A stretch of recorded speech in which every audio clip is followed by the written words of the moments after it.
In the last few years, TikTok has easily become the most popular social media website in the world. Whether you're looking for videos of girls dancing, can't imagine why people are looking for that, a YouTuber posting clips of their other content, or an actual celebrity, it's easily become the main hub of the attention economy. But with that attention being so easy to access, it's also allowed some rather unorthodox people to rise to popularity. One such creator is Tophiachu, a name that's impossible to avoid if you're invested in strange internet happenings. I've already covered her once, but there's been some interesting developments in the lore since then. So today, I'm going to give a bit of a history lesson on this peculiar figure, and also dive into what's happened recently. In order to fully understand the cryptid known as Tophiachu, you have to understand her origins. Much like Cyrax, she's one of the rare purebred lolcows, as her father is Donald Slidell, also known as Papachu, who in my opinion is way funnier and more interesting than her. Donald's past is murky, as we have to mostly rely on his self-reported information. First off, there's his profile page on this website called Zing, which from what I can tell is a network for entrepreneurs. His profile picture has a young Papachu picking up an old school telephone with a cord. I guess to suggest he's so busy,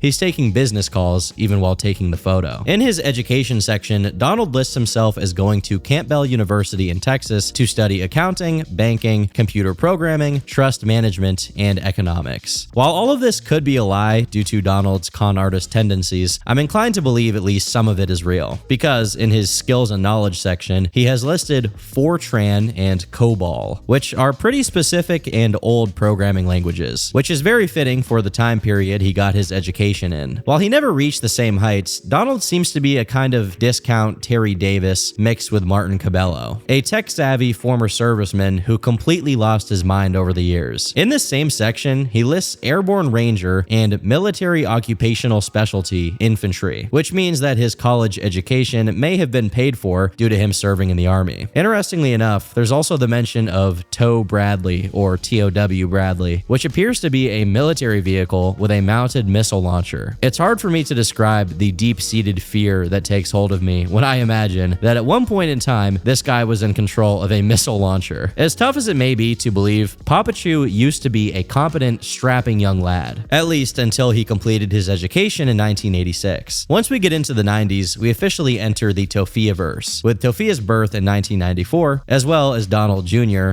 also known as Brother Chu's birth being in 1997. It's important to note that while Donald Jr. did inherit some of Donald Sr.'s looks, and thus it can be believed that he is his child, Tophia, on the other hand, looks nothing like her dad. This, paired with a few loose claims made by Tophia herself and her mom, Marie Lucero, or Mama Chu, has led a lot of people to speculate that Donald wasn't actually responsible for the generation of Tophia. The best investigation into this matter that I was able to find came from Reddit user valuable_garage 1994, who thoroughly went through the listed addresses of both of Tophia's parents. The first time they shared an address was in 1996, with Donald living in Texas until February of 94, when Tophia would have already been conceived at the very least. Interestingly enough, one of the people that's frequently listed in Mama Chu's pages is a certain Ronald. Although his last name is omitted, the Reddit post contains pictures of this supposed Ronald. While all of this is speculation, this is as close as anyone got to ascertaining the true heritage of Tophiachu. What's pretty confusing though is that when this was posted to Mama Chu's subreddit, which she was active on, she deleted it and then banned the poster. On Twitter, Mama Chu has gone as far as to lie about Tophia's birth date to prove that she's Donald's kid, saying she was born in 1995 instead of 1994. I want to take a moment here to note that although it seems like Donald isn't Tophia's biological dad, this Ronald guy may also not be the culprit. However, it would be very funny if Marie first got with a guy named Ronald and then got with another guy named Donald. I like to think that between both men, there was some unlucky fella named Mac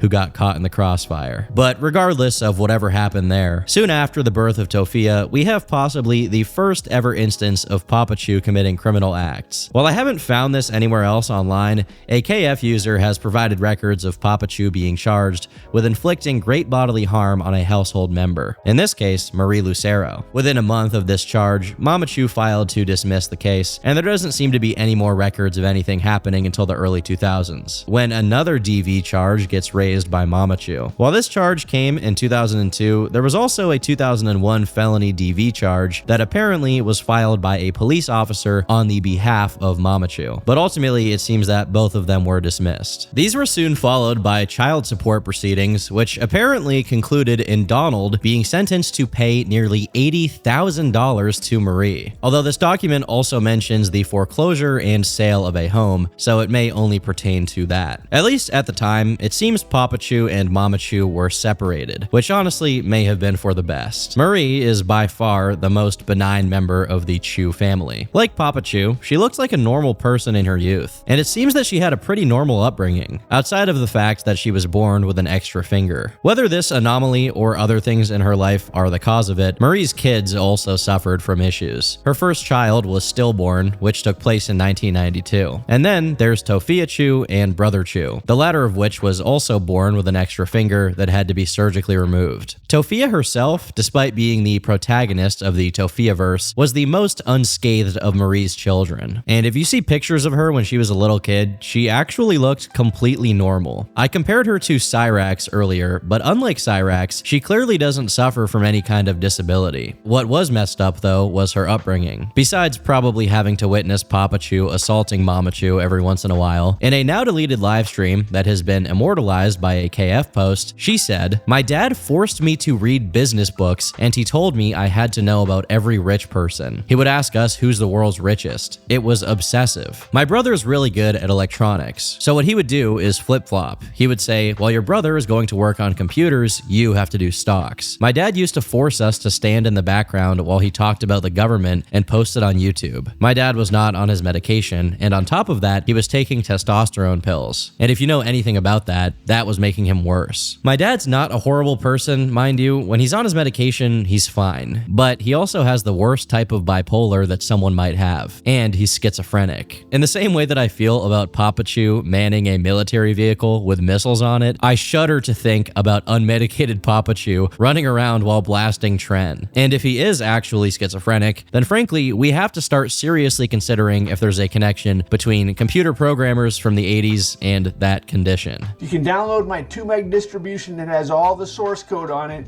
and you can compile with my compiler.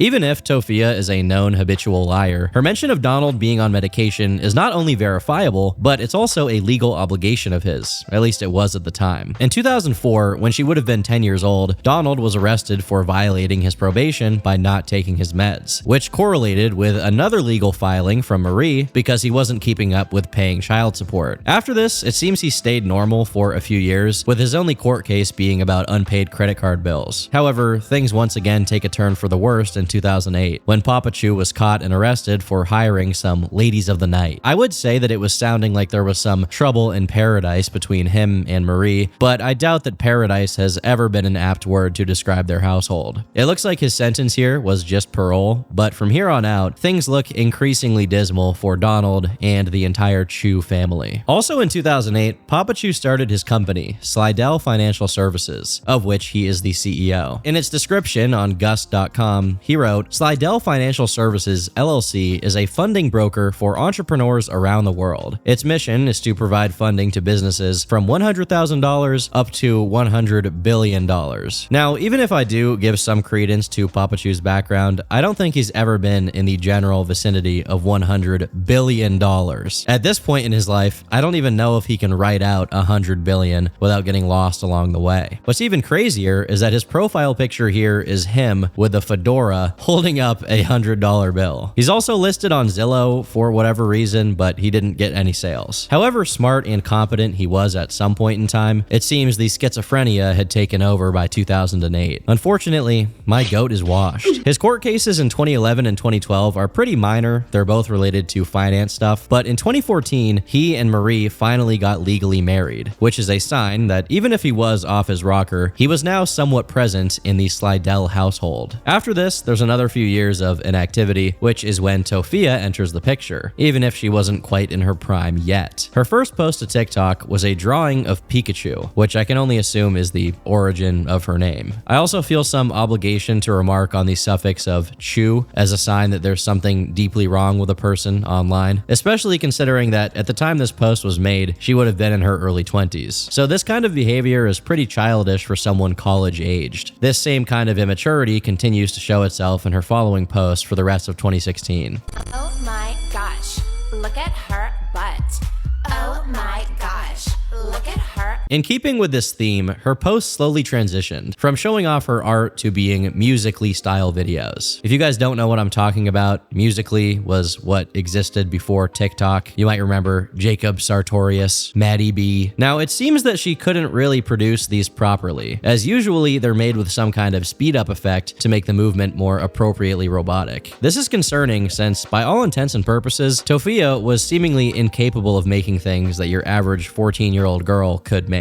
And to make it all more uncanny, she started making TikTok duets with established TikTok creators. Looking at these reminds me of 2016. It was a dark time. While none of her posts from this era are really noteworthy, I think my personal favorite is the one where she shows her drawings of Simpsons and Family Guy characters. What is this? It took until mid-2018 for Tophia to start putting out things that actually resemble content. And I'm using the word resemble very loosely here. The first one was her talking about her experience with her first job at an unspecified fast food place. So the day I got fired, she had said I had hygiene issues.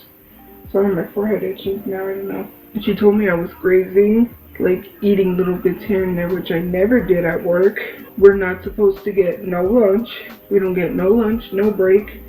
You're supposed to eat before you come, which I do. It's interesting how she mentions being accused of having hygiene issues and then immediately has to pause to scratch herself. I don't want to force you to listen to the horrific audio quality for too long, but the other reasons for her being fired were due to her being blamed for not restocking ingredients like she should have and being accused of breaking appliances in the kitchen. It's unknown to which degree these accusations are true, although as we'll see pretty soon, the hygiene issues are very much real. I have no idea why this video's quality in particular is so bad, because her next upload already had normal video and audio, although the video itself is just Tophia wandering around a Kmart like she's some kind of backrooms entity while she records it. In one of her later uploads, she reveals that she has lactose intolerance, but continues to eat dairy products regularly. This isn't really that important beyond establishing the reason behind people repeatedly remarking on not just her hygiene issues, but also the smell that she supposedly emits. During 2018 and 2019, she makes a few more uploads, where you can see empty cans of Pepsi and used mugs accumulating on her desk while she unboxes random items that are mostly targeted at children. Fortunately, we don't have to exclusively focus on Tophia for this time period, because from 2019 onward, my glorious goat returned. First with another financial lawsuit, and then with a YouTube channel of his own. While this channel has existed since 2012, in 2020, he uploaded 6 videos to it, one right after the other, and they're just as coherent as you would expect them to be. The first one just has him give a brief and confusing explanation of who the presidents were in the 1960s, followed by him reading Martin Luther King Jr.'s I Have a Dream speech, all the while continually flicking his toes at the camera. I don't know why he went through the effort of wearing a button-up suit and pants while being barefoot in a clearly unkept house. What is actually going on in this environment? The tall stacks of books and newspapers, the precariously crooked shelf thing right behind him, the stick that is duct taped to the wall, the big-ass Windex bottle right beside his desk, the big bowl with strange items inside it, propped up on top of what looks to be a mattress or television cardboard package. I mean, this is just a work of art. Also, he always opens the videos by saying Ezekiel Mordecai Fusario, and I don't know why, because none of those names belong to him. But his next video might just be his best one. I'm looking at the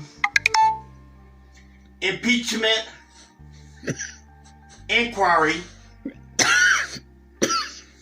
that is now taking place at 11 minutes afternoon Eastern Standard Time. What about the human chip, guys? What about the human chip? I wonder if this human chip he speaks of is some kind of New World Order computer chip, or if he's talking about some anthropomorphic Dorito that got dipped in the Garten of Banban sauce. From the phone notification sound to the rhythmic coughing by Papachu holding the phone, it's a perfect schizo cow cacophony. About 1 minute after he asks about the human chip, he says that there are 8,000 subdivisions of the Trump administration. All the meetings he was having with all these world leaders. Every week, there were new people in the White House.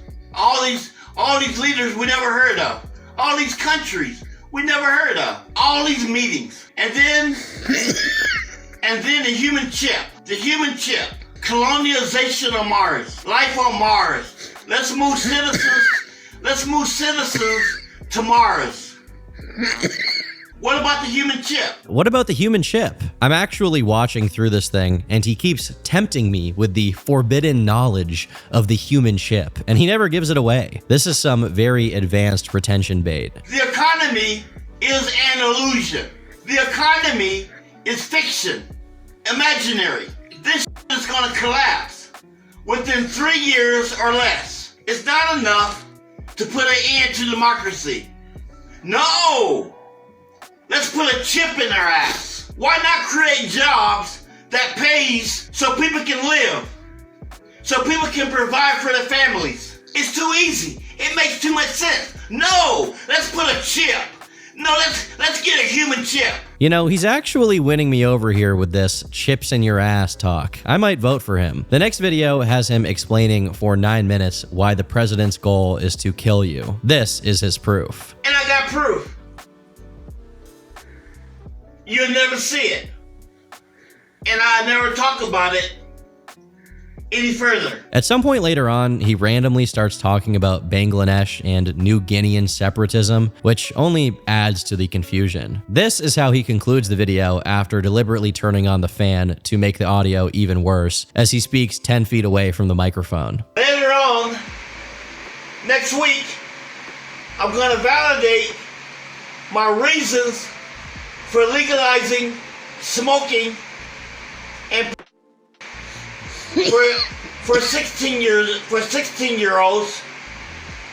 I'm going to validate my reasoning for legalizing prostitution. While he doesn't go over that particular topic in the next video, he does announce that his bank, which isn't Slidell Finance, but instead something called Ozark, this bank will be initiating the New World Order. And he reminds his viewers that if the Supreme Court oversteps its boundaries, he won't hesitate to invoke God to ensure that he will run the entire planet. Papachu's videos really remind me of the current meme about skipping just 10 seconds of a video. Text or call my daughter ever again, and I promise you it's the last number you are ever gonna dial.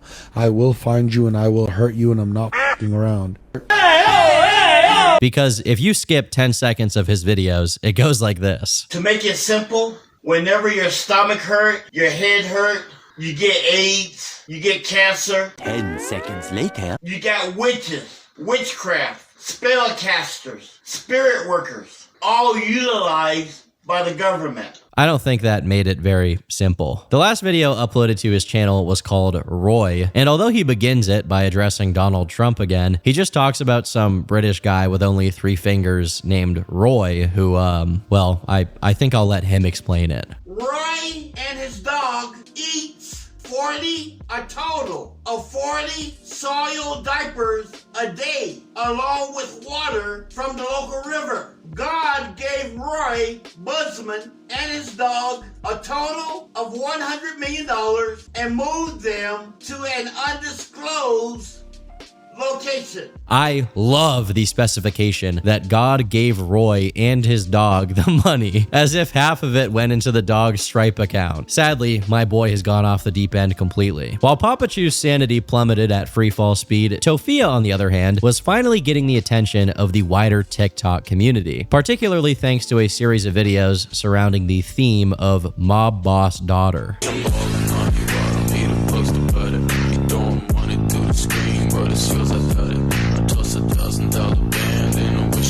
this brand of hyper cringe, paired with her unconventional beauty, her frequent streams and duets with other community members, it all made Tophia a de facto TikTok celebrity. But she thought that this was for positive reasons and that people genuinely liked her. But of course, people were only really there for the negative aspects of Tophia's online presence. And boy howdy, there was plenty to go. You see, the most you can say about her videos is that they're cringe, but it's quite a different story if we're talking about her streams. Slowly but surely, she showed herself to be quite the insensitive person, to say the least, to the point where people eventually put together a 10-minute long compilation of her just calling her viewers slurs. Oh look, I got violated for hate speech. I didn't even do anything, TikTok. I didn't hate speech no one. I didn't mean to say the N-word earlier. That one just kind of flew out there. While this kind of thing was more than enough to send her TikTok viewers into a frenzy, she went hard in the paint with the edge. And I know what I said to them. I said what I said. You don't like it, you can go jump off of a bridge. Or just jump in front of a bus. That'll work. But even here, Tophia can barely hold a candle to her parents, who definitely outperform her whenever given the opportunity. What the f do you want? Mom, don't be calling my phone, retarded bitch. Mom, don't use that word. Stop. Tophia is a pedophile, obese. We can see where Tophia gets it from. Either way, it seems she learned the error of her ways and repented, although I will say that she may have overcompensated a little bit. Convinced at this point that we should start shooting police and asking questions later. When police stopped caring about black people's lives, that's when we should stop caring about the police and defund the police. And I think anytime I call the police over to my place and they act suspicious, I should start blasting at them. Because one girl tried to tell me 75% of black men are inactive. How is that possible when there's only 14% of black men in the world? How can that be possible? The math is not mathing. There's not 75% of black men. How is that possible? Read what you just said. Read it again. That makes no sense. You can't take 75% of 14. If there's only 14% of black men, how is there 75%? The math is not mathing. This percentages issue is actually a recurring topic for Tophia, who really thinks that she's making a big point when she brings it up. You know what's the dumb thing is we're talking about black people like math equations. That makes no sense because we're not talking about math, we're talking about people. If there's only 14% of people, how do you get 14% of people and say there's 75% black men when there's not 75%? By your logic, right, then racism shouldn't exist. Racism is not real because oppression is not real, because the system's used to oppress black people, and minorities is not real because there's less white people than black people. That makes no sense, again. But as funny as her intellectual takes are, they were just the first step towards the destruction of her reputation on TikTok. The main reason she became extremely disliked is her repeatedly being caught watching some questionable content. The first step toward the incident was her fascination with Asian men, followed by a particular fixation on one Wesley Boba, to whom she addressed an entire video, giving reasons as to why she would be a good girlfriend, with the third reason being her petiteness. I'm 5'3.5", which makes me fun size. And fun size people move over Snickers, move over fun size chocolate, are the best people to have in your life. So far, this is just weird, but it actually crossed a line when during a stream of hers, she showed her screen where you could clearly see a series of adult videos in the recently visited, one of them clearly reading Teen Asian. While she already had accumulated a legion of people who were following her simply for the sort of circus freak aspect of it, now they had a much better reason to dislike her. With everybody increasingly becoming in tune to the negative aspects of her online presence, the next thing people really picked up on was the straight up filth visible in every stream she did. In one of her streams where she played Fortnite, you could see multiple cockroaches crawling around on the wall, and underneath that, a barrage of random garbage. The roach itself actually became a side character, Roach-Chu, seen crawling around on her desk, in the background while she scarfs down some indistinct slop, on her kitchen cupboards, and directly on the cup she frequently drinks from. In this last one, you can actually see her sort of shake the roach off the cup and look at it emotionlessly before taking a swig off of the roach cup. Yummers. Her chronic overeating of slop, combined with the rancid surroundings that she often hides by having a fake background filter, has actually led to her puking on stream many times.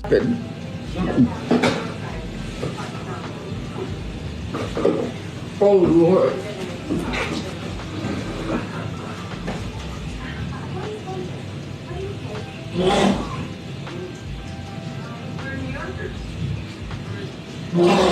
Interestingly enough, you don't hear a toilet flush after that purge. Tophia's stench is such an acknowledged problem that sometimes her dad just walks by in the background of one of her streams and just sprays Febreze in her general direction like he was hosing down a crime scene. The source of many of Tophia's filth reveals was the sheer volume of instances where she overshared and overexposed herself, all for TikTok clout. For example, the grimy sink clip only came by because Tophia decided to make a play-by-play of her daily routine. And if it weren't for her constant live streaming, we simply wouldn't get moments like her dad telling her to start using deodorant. You have deodorant? Yeah.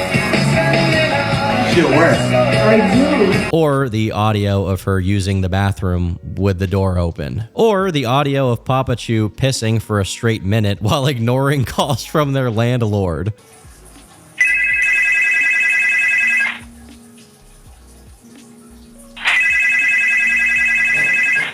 But perhaps the most egregious case of oversharing is her story about how she unconventionally lost her V-card to a painful pap smear. When they went to do it, it was so painful that I jumped off of the table. I was laying on my back, but I was jumping and I almost fell off the thing.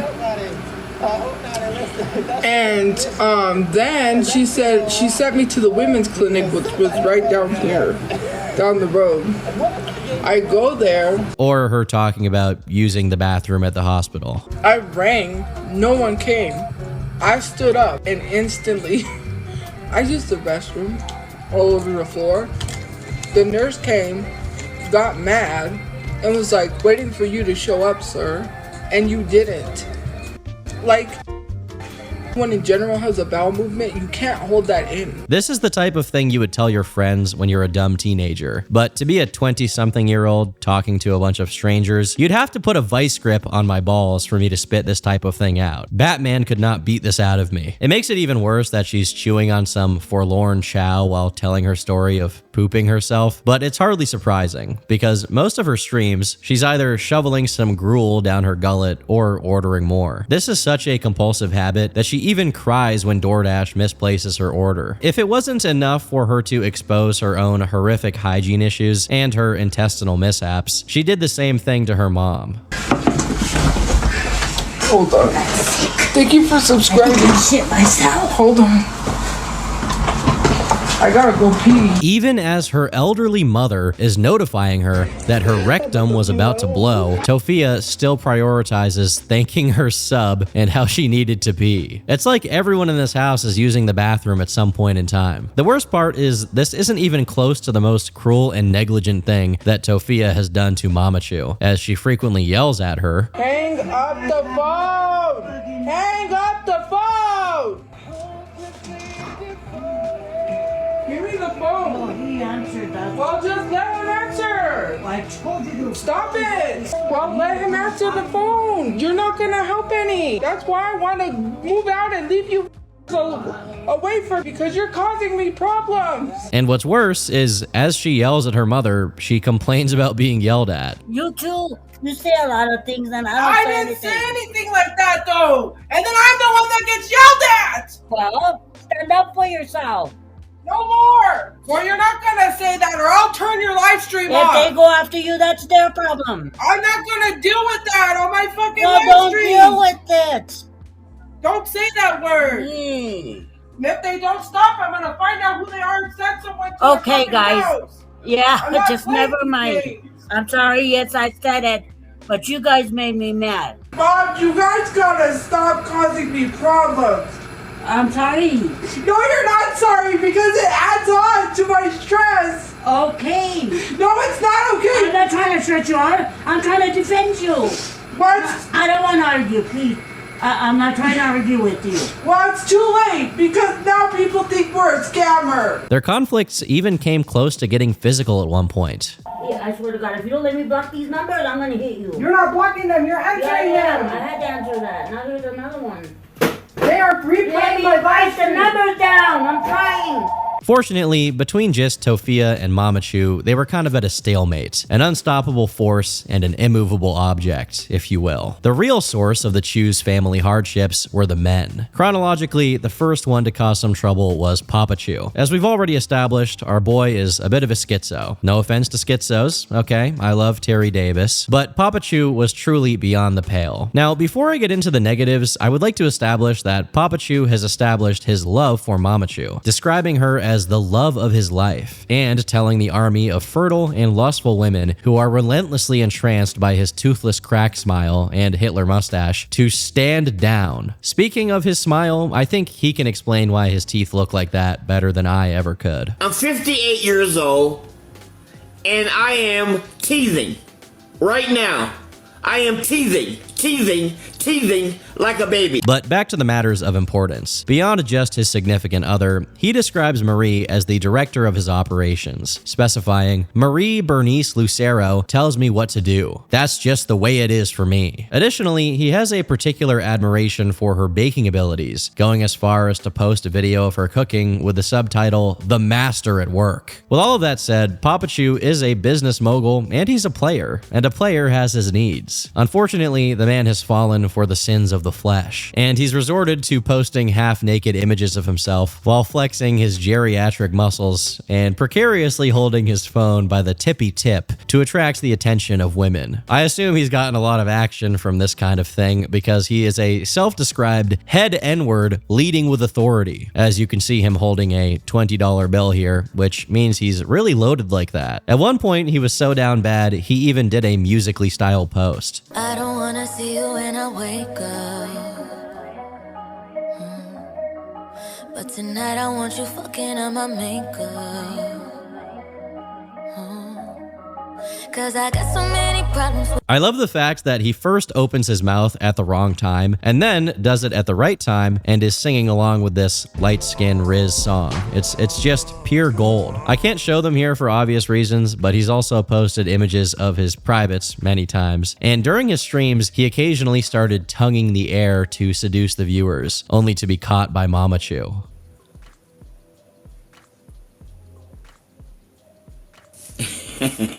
You will not disrespect me. I will cut your live off. What happened? Stop sticking your tongue out to the ladies, okay? Okay. That's all you have to say. But eventually, his love for Papachu prevailed, and he repented from his disloyal acts. "I will not be posting any more nudes or adding to my likes. My wife disapproves." What a gentleman. I hope that it's been clear that I'm making fun of this guy and not genuinely being positive toward him. And I feel the need to say this because, of course, like Tophia, he's also kind of a creep. If his old YouTube video talking about what should be legal for 16-year-olds to do wasn't bad enough, on Twitter, he said, "I am calling on all parents, once their child turns 12, to start educating them about sex within the structural framework of the Bible while engaging them sexually, as physical sex is the most destructive act a human being can perform. If you love your child, have sex." I have no idea what he could possibly mean here that isn't exactly what it sounds like. It seems that our great leader has let us down. On everyone's life, except mine, Papachu is God Emperor. In another tweet, he says, 16 years old to 42 years old, $20,000 1 hour. If your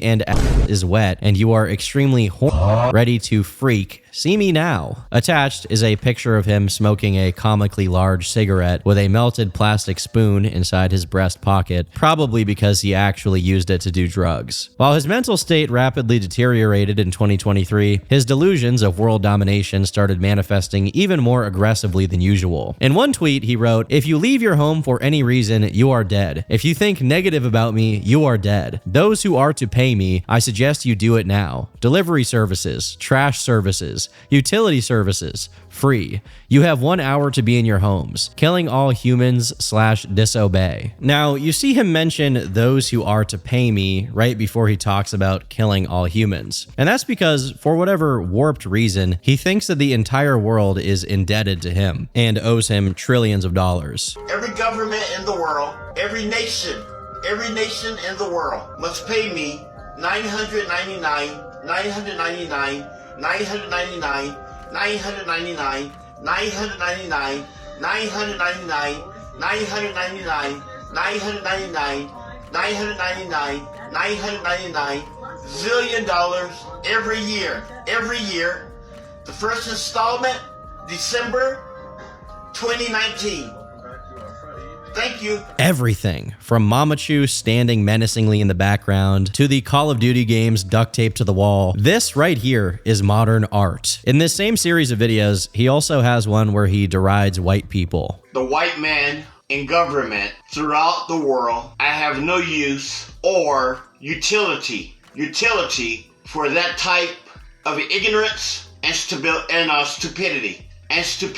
Remove yourself or be removed, and then kill yourself and your family and your friends and all your associates. This sentiment is echoed in a tweet of his where he says that he will smack all white people in government and law enforcement and tells them to graduate from being Indian. And this is the picture that he attached to this post. Whenever he isn't laying out his plans for world domination, he's seeing Satan in burnt paper or actively watching the Roku City screensaver. He can also be seen waving a crucifix around while he speaks, and you may have also noticed that his walls are decked out in duct-taped green crosses, and that's for protection. Unfortunately, it seems the crosses weren't enough to protect him, as he spoke too much truth and the powers that be had to silence him. By that, I mean that from November 2022 to now, he's been in trouble with the law over 10 times, give or take. First, he was arrested and charged with false imprisonment, meaning he tried to act as if he was an authority and arrest someone else, which didn't go too well for him. 2 months later, he tried it again, and it was about as successful as the first time. This may come as a shocker to you guys, but both times he was declared too incompetent to stand trial and subsequently released. Then, in July, for reasons unknown to me, it looks like some element of the University of New Mexico decided to sue Donald. A few months later, he was arrested and charged with aggravated assault with a deadly weapon and criminal trespassing. Unfortunately, this was also dismissed and Donald was found incompetent to stand trial. Clearly, this was a mistake, as the very next day, he was picked up again, this time for armed robbery and resisting arrest. Just look at this guy's mugshot. Undoubtedly a picture worth 1,000 words. This case was transferred, and in its follow-up proceedings, where Donald's danger was to be determined, it was dismissed entirely, and once again, he was found incompetent to stand trial. After this situation, there was a year-long hiatus in criminal activity, but then, in late 2024, he re-offended, being charged with shoplifting, trespassing, assault, and disorderly conduct. Just guess how that case went. I stand corrected. I guess those green crosses were doing their job, because this man is more immune to the law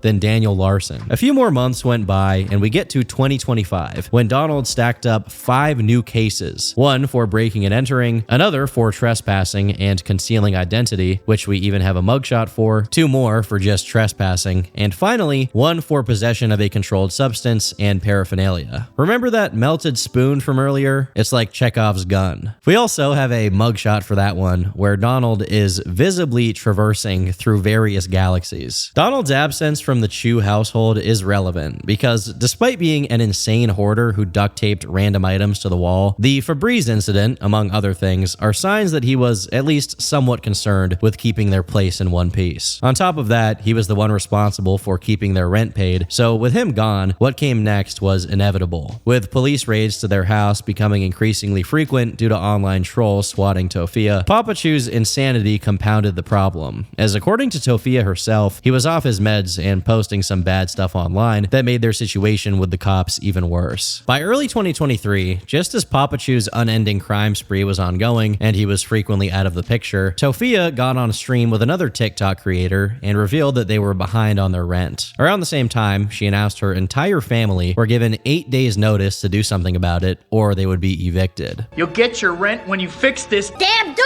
The thing is, unless you have a particularly evil landlord, you don't usually just get evicted out of nowhere, which means they probably hadn't been paying rent for months at this point and no one had thought about doing anything about it up until then. Tophia's idea of doing something about it was to make a GoFundMe asking for $3,000, not just for the rent, but also to help treat her mother's health issues and to help get her dad out of jail. But honestly, the only thing keeping Papachu out of jail would probably be $999, zillion dollars. Of course, from the get-go, there was no chance this money was going toward those other things, and ultimately, it didn't even go toward the rent. Although she put together some money, it supposedly wasn't enough to keep the apartment, so they got evicted and Tophia proceeded to waste the rest of the money, as she now lived in a motel. That is, after their brief stint in a homeless shelter because their house got hit with tear gas by the cops in one of the raids. It seems poverty and the absence of Papachu brought out the worst in Tophia, who was caught following an account that posted not safe for work art of unconsensual guerrilla mode action between dudes, and she had liked a lot of their posts. She also got banned from TikTok, which is hardly surprising considering how often she said insanely vile things on her streams. She responded in an Instagram story saying, "I'm gonna fight. The war isn't over. Y'all have harassed me for the last time. It's almost over for some of y'all. TikTok, your days are numbered. I'm going global. This is a fight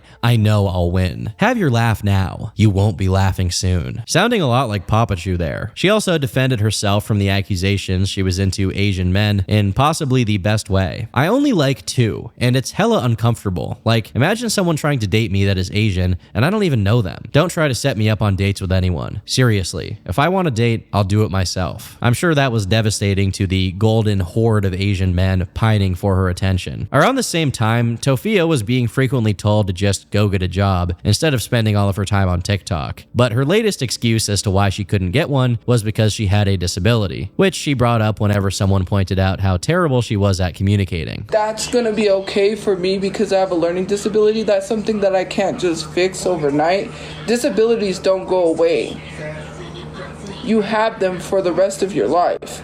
So the fact that you're telling me to learn better English, to learn how to type better, that's ableism. Because I've clearly explained to you all my disabilities, but you sit here expecting me to be better overnight. There was one job that she considered though, being a stripper, going as far as to post an Instagram story asking what clubs in Albuquerque were hiring. But something makes me doubt that she would be bringing home the bacon that way. She'd be bringing the strip club the tuna, maybe. But bacon and tuna aside, people online were frequently suggesting that the Chu family was straight up running out of food, mostly because of this exchange between Tophia and Mama Chu. We have lunch. She just doesn't like what we have for lunch. Thank you. Mom, can you not? We have lunch. Don't do that. Please don't do that. I don't like that. Well, Tell them the truth because I'm not gonna offer you hamburgers for lunch. If you don't want to. For our dinner. You don't give We have those. I told you, we have a lot of fatty. You can't eat those for dinner though. I mean for lunch. No, you can. Well, why am I eating them for lunch? We can't buy stuff for lunches. We can only buy for our dinners. Eat that we don't have. And sometimes, yeah, we can afford to buy stuff for lunches. But I make whatever's in there for lunch. I do. She can eat lunch because she can't. We all can't eat lunch. There's not enough for us. Don't continue. I am going to continue. Because you eat that, then you don't have dinner. Well, okay, well, you know what? I won't defend you then. I doubt this is much of a concern to anyone but Brother Chu. From the looks of it, Tophia might have a year's supply worth of calories already stocked up, so she can just go Angus Barbieri anytime she wants if they run out of food. For a while there, the only thing going into Tophia's mouth was her own foot, because for whatever reason, during one of her streams, she said this. Bro, I'm gonna watch that too. Here we go. I saved it a bunch of times. I was there when she said to look up CP. I know she's not talking about, like, I know I have CP, but why are you crying? I know I have CP, but... The greater context surrounding this involves people allegedly sending her illegal material as a way to harass her. And one of the comments under this video claims she was actually reading a message sent on a Discord server she was in. I am 100% willing to give the benefit of the doubt on this specific incident, but the fact that the messages she's supposedly reading aren't on her screen, and the fact that she begins the clip with, "I'ma watch that too, I saved it a bunch of times," could not make her look worse. But of course, because she already had a terrible reputation online from the legitimate incident of her looking up and watching not safe for work material, as well as other claims of her being in possession of illegal materials, this only poured fuel on the trash fire. It's not really worth it to get into the weeds of who did what in troll Discord server number 1000, but to say the least, the evidence against not just Tophia, but also the entire Chu clan was mounting. Case in point, Brother Chu, who, much like Tophia and Papachu, had a habit of making violent threats. We all have guns. And let me tell you, this is a generation where we don't use our hands anymore. We go straight to a weapon. So if you want to continue talking your shit and running your mouth, everybody, go ahead. Don't think I'm going to find out where you live. Don't think I'm not going to find out shit. Like I said, I mastered in computer technology for 3 years. If I want your IP address, I can find it just like that. But unlike the rest of his family, his tendencies were a lot less fueled by delusion and confusion and much closer to reality. They really came forward when he was having relationship issues with a girl by the name of Angie, who he was spam calling obsessively when they had their falling out. According to Angie, there was at least one instance of actual aggression when Brother Chu threw her to the ground. In her video providing evidence of their communications, he's seen saying, "I've been verbally abusive and did some screwed up stuff, but I did more than any of those assholes." In other exchanges they had, Brother Chu admits he'd previously threatened to off himself as a last resort during their fights, further supporting how dysfunctional this whole thing was. In another video, Angie claimed he had also threatened to use a pocket knife on one of his neighbors, and that, take this with a grain of salt and a bottle of Lysol, Angie said Tophia would go gorilla mode on herself in front of Papachu. Tophia herself also plays a part in this story, as she was actively trying to control the narrative of this situation as it went down, but she wasn't too successful thanks to Papachu's Freudian slips. Yeah, my son's an abuser. No, my son's not an abuser. He may have hit Angie like he said he did, but he said she hit him too. I don't want to have it. Don't discuss that. She hit him too, she said. Don't discuss anything that has to do with that. That has nothing to do with you. The situation evolved to a restriction order, which was promptly disrespected. You need to leave?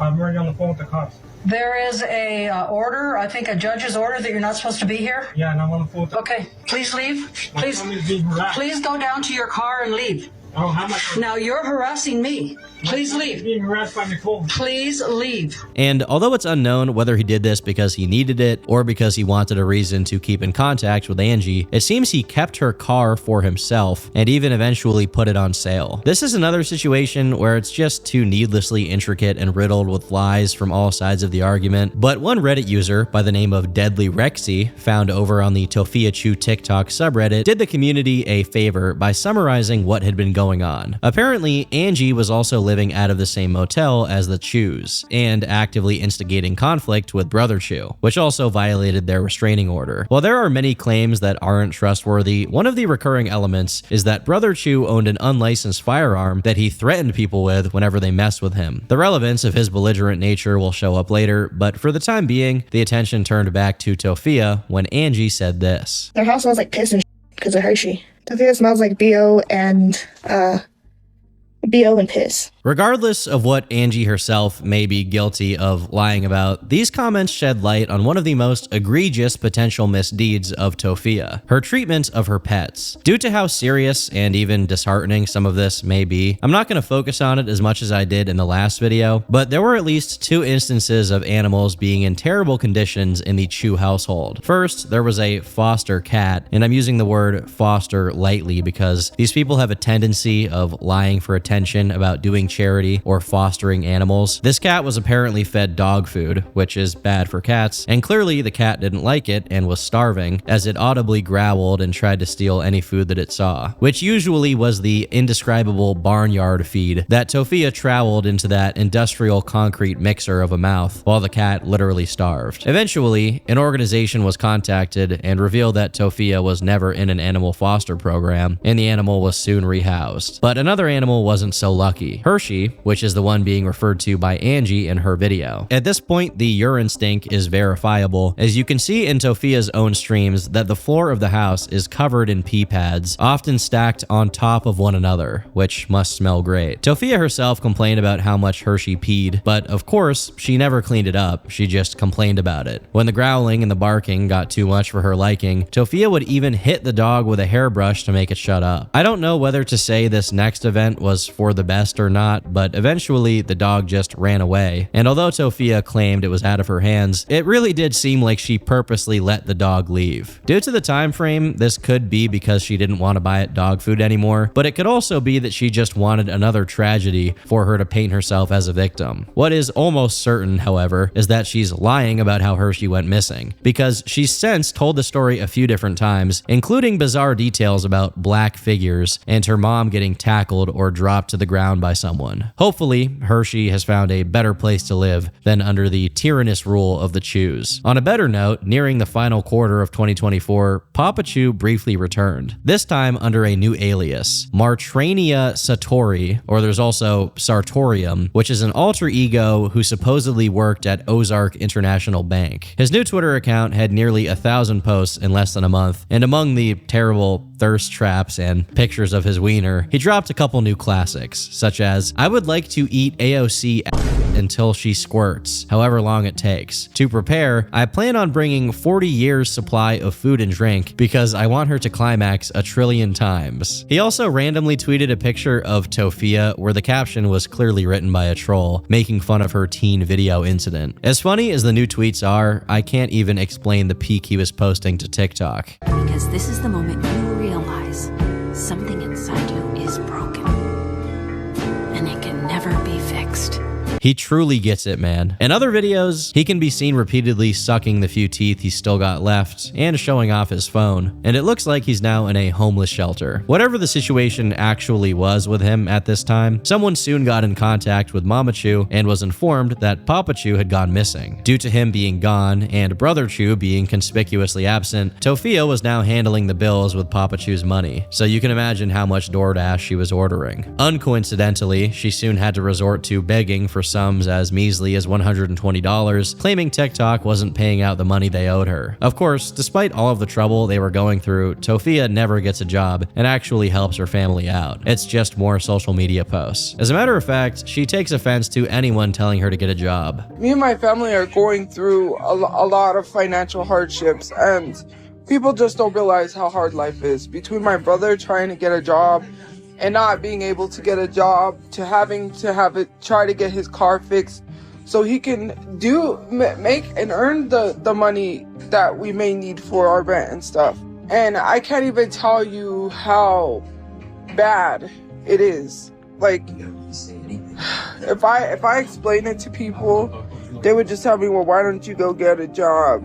Why didn't you do this? When I'm trying the best that I can, right? To no one's surprise, the motel eventually evicted them as they couldn't afford to stay there either. This information came from a TikTok content creator called Squid, who worked as a housekeeper and actually did the work to clean up what remained of the Chus in the motel room. And we had to kick them out today and DNR them because they couldn't pay their bill, and I quote, because TikTok didn't pay me. They were disgusting, and I can confirm her room was disgusting. I can also confirm that when they were kicked out this morning, they parked outside of the parking lot, and their mom or grandma took a shit on the sidewalk. In follow-up posts, Squid discovered that during her stay at the motel, Tophia called her the maid, I guess to make herself look richer to her audience and suggest they could afford such a luxury. In actuality, they didn't even allow Squid to come in and clean the house for the majority of their stay, leading to so much accumulated filth that all of their sheets and mattresses had to be thrown out altogether due to being, and I quote, soaked with piss. What little interaction Squid managed to have with them and their environment only reinforced what everyone already knew. I don't have a lot of stories. In fact, I don't have like really any stories because I never interacted with her because they stayed in their room like the gross mole people that they were.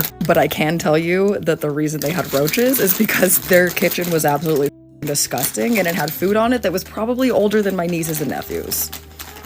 Always, okay? The roaches were their fault. When Tophia responded, she claimed that she notified the managers of the motel and the police. It's weird because despite frequently talking about killing people and even killing cops, both Tophia and Brother Chu have this tendency to just name drop the cops to bolster whatever threat they're trying to make. Of course, whether she did this or not, Squid kept her job, and eventually photos of the state of the Chu's family motel room came out. And while it is dirty, what's most shocking about it is how many empty cardboard packages they had. I don't know if this is Papachu or if they all just hoard empty boxes for no reason. What's insane is that Tophia is actually a germaphobe. Yes, I am a germaphobe. I am very much a germaphobe. Germs are... If you seen what I seen... Yeah, they're gonna give me the money. Yay, my brother's gonna get buried. And the rest of the money is going to us. Their nose. They picked their nose and rubbed it onto the bus seat. And I was sitting there like... But unfortunately for the family, after his brief stint as a missing person, Papachu got arrested again. I said stay seated. Kiss my ass, boy. Do you smoke, dude? Yeah, give me a cigarette. I'll chill out. If you chill out, I'll give you a cigarette, but you have to work with me. Yeah, of course, fucking cigarette. You big, right? You're big, you're bad now. Give me a cigarette. I'll chill out. I'll be obedient. Give me a cigarette. You want to punch me? Hey, Cracker, you want to punch me? No, I don't want to punch you, man. Hey, bitch. Just sit down. Hey, man, don't even talk to him, man. Hey, bitch. Hey, bitch. Hey, bitch. Hey. Hey, bitch. Ezekiel, relax. Hey, bitch. Hey, bitch. This meant that they'd be even worse off than they were before, as there was no one with any ability to make money or manage it, and thus began the Chu family's nomad arc, where the whole crew was living out of 2 or 3 different cars, one of which looked like it had been vandalized by Jackson Pollock. According to the people following their trail on Discord, a local of their area said they're parked next to the library where they clean themselves, and there was a big pile of human feces next to their car and the playground. You heard right, they were stationed next to a children's park, ejecting all kinds of substances on the sidewalks all day. You would think that a situation this dire would inspire Tophia to become a bit more frugal, but you'd think wrong. I scrounged up whatever money I could left, right, to go get pizza because we were at the library. Next thing I know, I come back to the car, right? Scrounging up whatever she had left for pizza. She's like a real-life Teenage Mutant Ninja Turtle, but without the teenage and without the ninja part. In this same video, Tophia is complaining about getting her Xboxes stolen, along with her expensive makeup kit. Not that makeup could ever come close to salvaging their situation, but especially now that they are literally homeless, you'd think she would have bigger concerns than her Betty Boop makeup kit and her brother's Hot Wheels cars. Of course, she also has to threaten whoever stole these things with police action, adding that there's a camera aimed right at their cars that will catch whoever did it. The only thing is, it will also necessarily catch the 3 of them squatting on the sidewalk outside of their vehicles all day. But something tells me she hadn't thought of that. Before her Instagram stories on the situation end, she mentions that she doesn't care about the theft, because she can just make a GoFundMe and raise the money to get the items back, as if she would need 2 Xboxes as a homeless person with no TV. No, at this point, an Xbox would be far too esoteric of a waste of money. At this point, the only thing the Chus were concerned about was getting more DoorDash. When they got tired of using the sidewalk, they huddled their way to the homeless shelter, although Tophia had a very hard time admitting that that's where she was. They took photos of me at the shelter? What shelter? I wasn't at no shelter. Nobody took photos. I know, because I was paying attention. Oh, at the shelter for Thanksgiving? Probably. Are you talking? It's not the shelter. Are you talking about that convention center? Joy Junction does that every year. Unfortunately for Miss Chu, the Joy Junction Convention Center is indeed a shelter for the homeless, and there were pictures of all of them there. Tophia's delusion was to a degree that not only did she keep streaming throughout all of this as if it would help anything, she still bragged and put other people down by saying that she made more money than them. You're mad that I'm getting paid and you're not. You know what? It bothers people that they have to go work a job and I don't. That's why you're mad and you call me jealous. Oh, and thank you. We hit 200 subscribers. You got paid standing at a job for 8 hours while I got paid sitting and talking about whatever I want to talk about. How's that working out for you? Before the Chus could even start hoping to regain their financial standing and get themselves into another motel, the one person with a remote possibility of making the family some money, Brother Chu, was arrested on a traffic warrant. While this was happening, a controversy erupted involving text messages sent by Brother Chu to a 15-year-old, where he was pretending to be 16 despite being in his late 20s. According to Cursed Decals, which from my understanding was the person to break this, he was sent this screenshot by someone who knew Brother Chu in real life. While it's impossible to say if this is legitimate, I will say that Brother Chu's car had the phrase "Free Diddy" written on the back of it. The apple doesn't fall far from the tree, I guess. Speaking of which, Papachu briefly returned to the internet, posting pictures of an unexplainable assortment of items, although it really looks like one of them is just some panties. I don't know if these belong to Mama Chu or if they're Papachu's own lucky draws, but they do look kind of rancid. Meanwhile, Tophia scrounged some more money together and, like the wise financier she is, bought some Barbie heels and spent over $300 at Comic-Con. When people questioned her investment strategies, she said, "Is Comic-Con better than living in a home? Actually, yes. Yes, it is. Yes. And I'll tell you why Comic-Con is better than living in a home. Because I don't have to have in the back of my mind that I'm going to be evicted because I don't own my house." And, of course, no true Chu outing is complete without a member of this family leaving a trail of excrement behind. You know why my mom could hold her bladder for Comic-Con? Because she had a pad. That's why. My mom can't hold her bladder. Huh, Mom? She almost peed herself a lot at Comic-Con because she couldn't make it to the bathroom. And when it was time to vote, I didn't have pads because the only pads I have are for my menstrual cycle. You think she's done? No, sir. She's about to give us a whole biology masterclass about how her hoo-ha is completely self-cleaning and needs no washing whatsoever. Try not to retch. And you get that, like, discharge. That's cleaning itself. But again, when we're sitting here saying it's not supposed to smell or it's not supposed, Yes, it is. You don't wash with soap. If you wash with soap, you're going to give yourself an infection.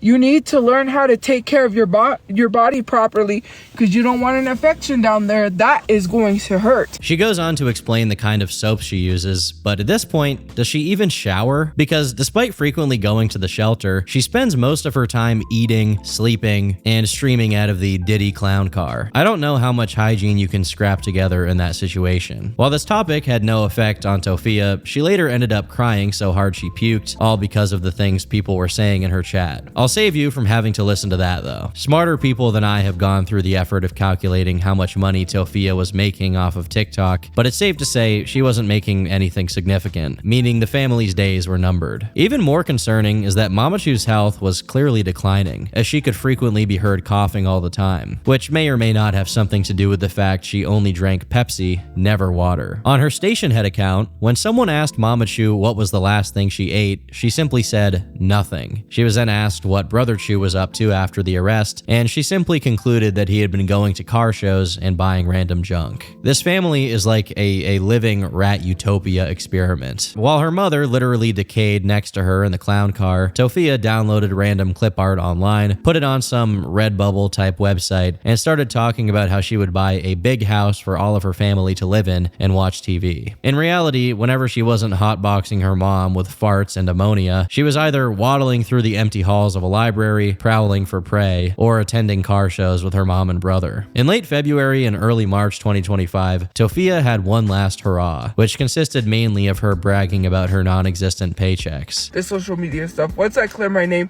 no one's gonna care. I lost thousands of dollars, if not millions of dollars in money. Whoever spread those rumors about me, which the predator stuff, I'm taking you down, and I'm garnishing your paychecks, and I'm taking money from you because you took money from me. Like, I'm tired of living this life of of suffering because someone wanted to be hateful, and repeatedly talking negatively about Brother Chu, despite him being the only one bringing in any money. Tophia's main complaint is that he didn't give her enough and spent too much on himself. I'm the one that's been doing a lot. I'm not out here buying a whole bunch of cars that let me just not say anything. Let me just not, because I'm out of everyone else, I'm the one that's stuck having to pay. I can't even spend my money how I want to because I have to pay for the bills. Everyone else could get their car. Oh, knock off my bucket list this, knock off my bucket list that. When it comes to me, no. I'm the one that has to be stuck trying to get an RV, which was too expensive to get, a place too expensive to get. Boy, I wish I had a job like other people that get paid 2 weeks and then be like, oh, you know what? Surprise. And then I'm like, why the did you get that? We don't need that. You wouldn't know. I already explained the situation. He contributes more. He's not even getting a check, guys. Wow. Like, you do know I'm the one that pays the bills, right? I don't get a check. Like, my brother uses his money for himself, which is his money. I'm not going to tell him what to do, but he doesn't pay the bills. I do. First off, there are no bills. They are living out of a car and shitting in the street. They only have to pay for her phone's internet and DoorDash. You know she's lying because of how much her claims change from one second to the other. At one point, Brother Chu makes money and spends it improperly, then he doesn't make any money, then she's the one who gets the checks, but then she gets no checks. But it seems she picked possibly the worst time to go on an anti-Brother Chu campaign, as it turns out that her mention of him scratching things off the bucket list was a bit more literal than initially expected. On March 11th, Tophia posted this story to her Instagram. Oh my god, guys, oh my god, my family was shot. They killed my brother. My brother's dead. Oh my god, my mom, he took the car. He stole the car and he got out. I said, get out, and I didn't think my mom. Oh my god. My brother looked dead. Help me. Why? Why did people on the internet? Oh my god. No. While the instinct of the audience was to assume she was lying in one way or the other, this seemed real, and soon enough it proved to be. As the automated dispatch in her county reported exactly what Tophia said in her story, pretty soon the local news reported on it as well. A shooting around Montgomery, just east of San Pedro, around 3:30 a.m. Then they say a car crashed in that area and there was a second shooting. Police say 2 people, including the suspect, were shot to death. A third person was also shot and taken to the hospital.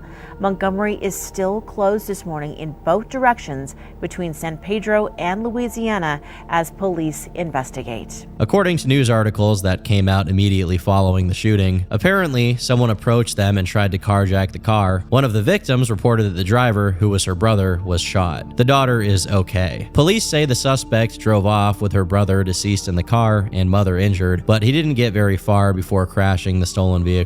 That's when a security guard from the apartment across the street gets involved. Police say the guard and suspect end up at the apartment complex and shots are fired. The suspect died on the way to the hospital. The mother, who was also shot, is still alive and was taken to the hospital. To be clear, someone attempted to steal Brother Chu's vehicle, killed him, injured Mama Chu, crashed it, and then got killed by a security guard of a nearby apartment complex. Fortunately, Tophia came away unscathed and Mama Chu was rushed to the hospital and survived. Unfortunately, Brother Chu didn't make it. Tophia briefly tried to make it out as if this shooting had something to do with the threats she got online, but it quickly became clear it had nothing to do with that. One local claimed that the carjacker was about to be arrested by the police, and in an effort to flee the cops, he randomly selected Brother Chu's car as his escape vehicle, leading to the shooting and subsequent crash. Later on, the identity of the attacker was finally released. 43-year-old Peter Garcia, a felon with a laundry list of past offenses, including aggravated battery, burglary, false imprisonment, and most importantly, receiving and transferring stolen motor vehicles. This matters because, as his record stated, there were no current offenses, meaning the local story that this guy was wanted and was fleeing arrest is quite possibly not true at all. Another possibility is, due to Garcia's track record of dealing in stolen vehicles and Brother Chu's own past history with doing the same thing, it's possible that the attack had something to do with it. This may be why the police kept on investigating the case a good while after it had already happened, but ultimately they never got anywhere, and the complete motive of Peter Garcia may never be known. A little while after the commotion had died down, Tophia resurfaced to give her followers an update. Hey guys, so I wanna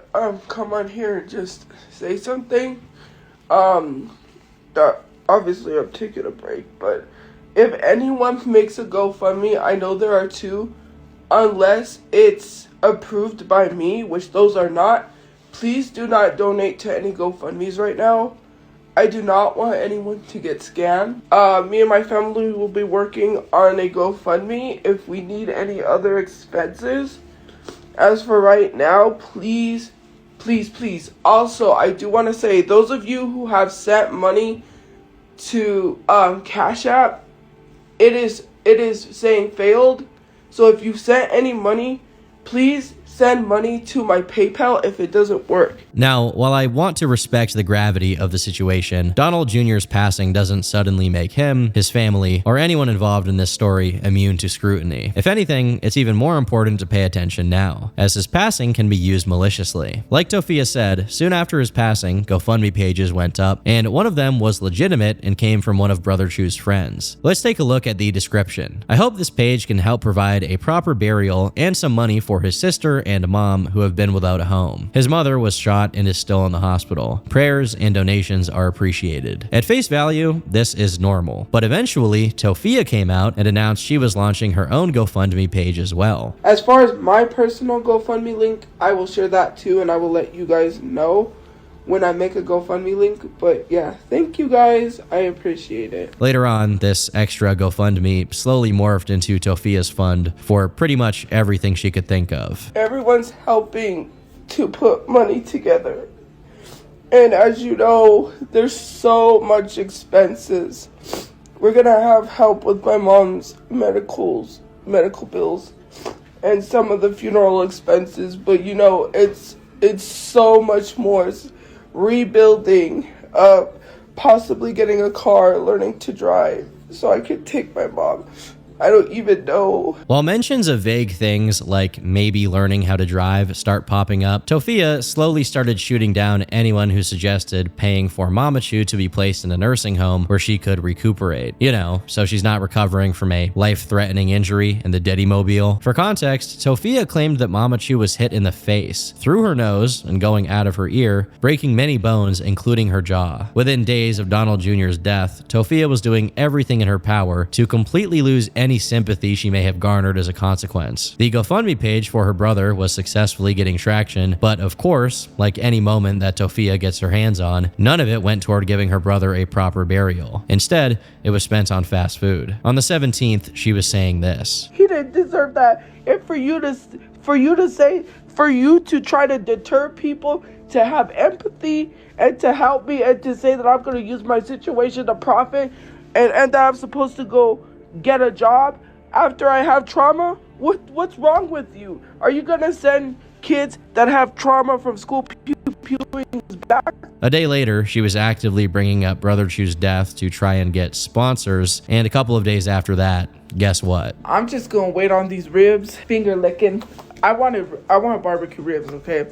I had practically almost everything. I was like, Burger King, I didn't really want a Big Mac from McDonald's. And, you know, I had like Taco Bell and fried chicken and Long John Silver's, the chicken plain. So I was like, it's about time I have some barbecue ribs. Besides fast food, she could frequently be seen walking around in Albuquerque with bags of purchases from clothing stores. In the meantime, she didn't look for a job or anything, besides begging on stream in the same hospital room as her critically injured mother, occasionally getting into random screaming matches with people online as the hospital staff walked by doing their job. Also, even after the shooting was confirmed to be completely unrelated to her trolls, she fired up the narrative that ultimately it was the trolls' fault anyway, because cyber harassment is what led them to get evicted from the apartment and then from the hotel, leading to them living out of their car and what happened to Brother Chu. While all of this was taking place, there was one Chu family member who still hadn't heard of the news, Papachu, because he was in jail at the time. There's actually a video of him finding out. Why do you keep bringing up my dad's son? Yeah, someone was 27-1 in the Northeast, like 3 hours ago. What? My son, what?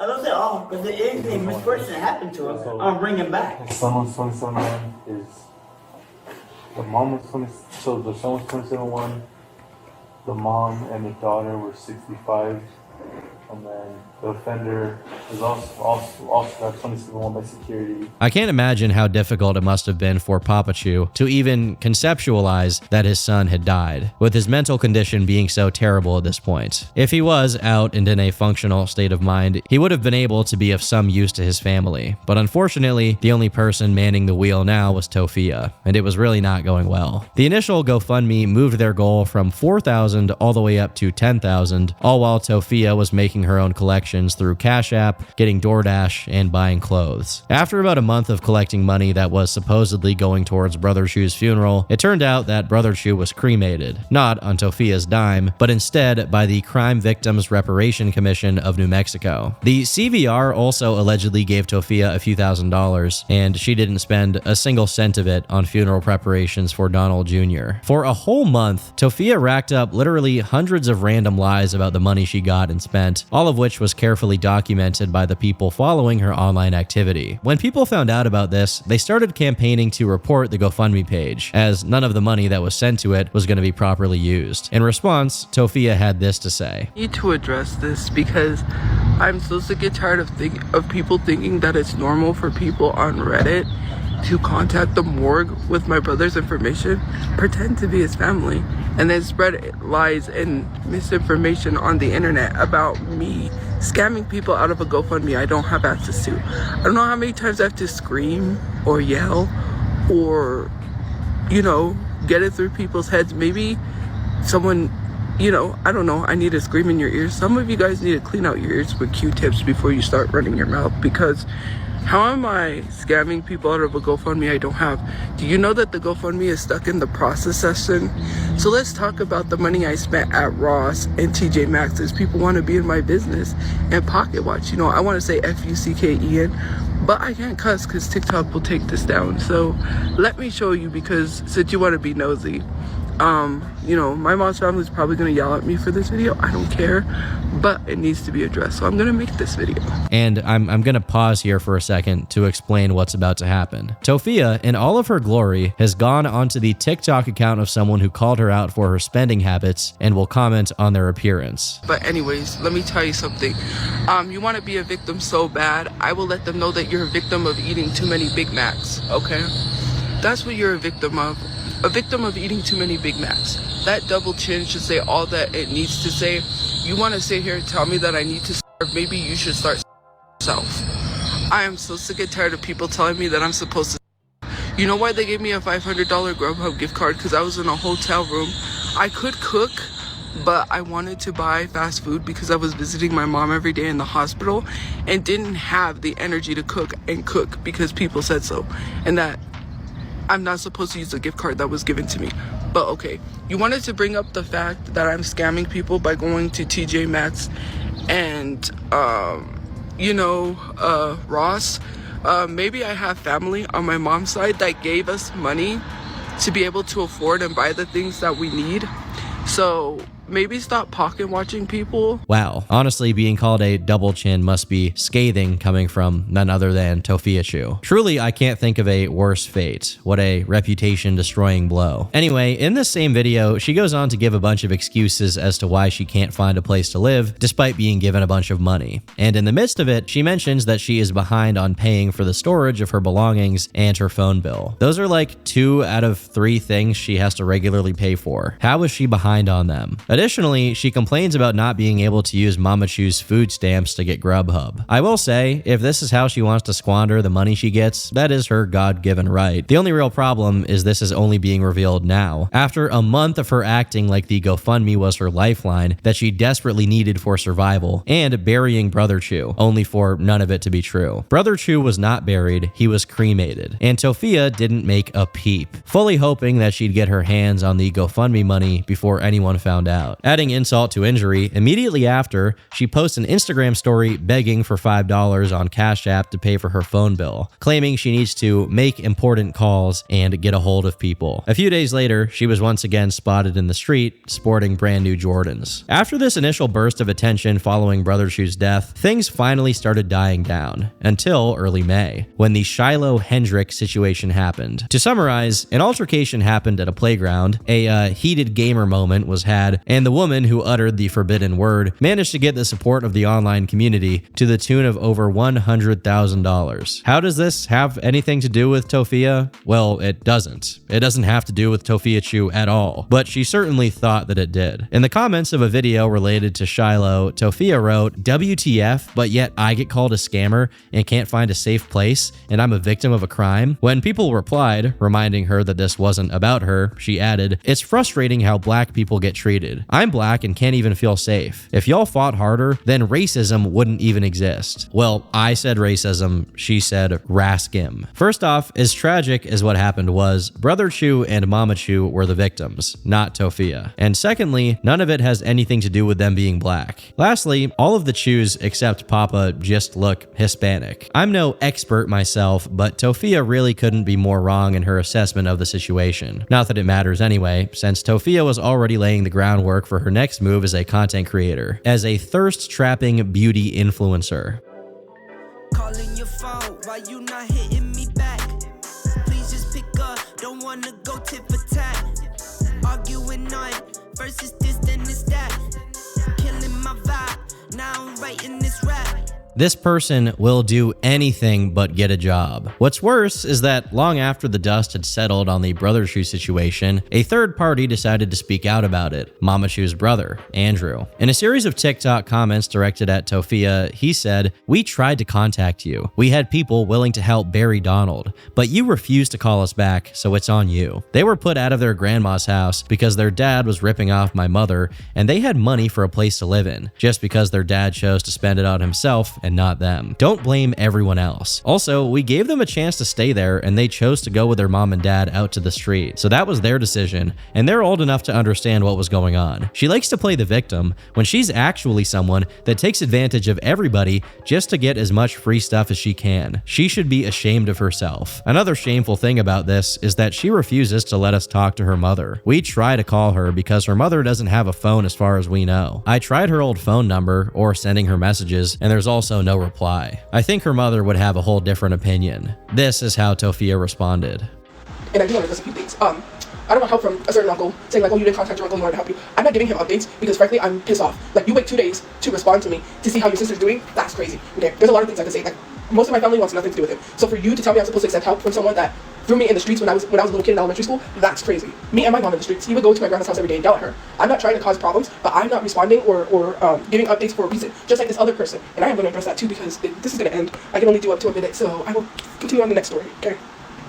So for the safety of my family, I don't know, and I really don't want to say certain mentions with that person said because I'm not going to blast them. Like always, Tophia provides absolutely no genuine information regarding her claims. She just stacks them on top of one another, hoping that people would believe in it. And as soon as she finishes up borderline bragging that she had the moral upper hand due to her brother being murdered, she then starts threatening to take the jobs of whoever continues to quote unquote harass her online, and then calls the people commenting on her situation racist for reasons unknown. Eventually, Tophia got around to revealing the real reason that she dislikes her uncle. When her grandmother died, he ended up inheriting the house, and as per his own comments, he took issue with Papachu not paying them. And even then, they would still allow Tophia and Brother Chu to stay there, but they chose to leave with their parents, which concluded in all of them being homeless. His name was not in the will to get that house. I want you to understand that he is not the person who is supposed to get the house. So why would I want to stay in a house that is not even his in the first place? It gets really absurd when she starts acting like she's frugal with her money when talking about the stuff she absolutely bought with the burial money. You want to sit here and complain about me receiving free items? What are you doing with your life? My brother was just murdered, and you think I'm just going to sit around and do nothing? No, I'm going to. If I want something and I don't have the money right now, which obviously I don't, because, you know, if we're waiting on the GoFundMe to bury my brother, obviously I'm going to say, oh, if I want an item, I can just go request it in the TikTok shop for free and get this free item. Duh. Like, I don't get it. Like, use your common sense. If you want to buy something like nails, go to the TikTok shop and request a free item.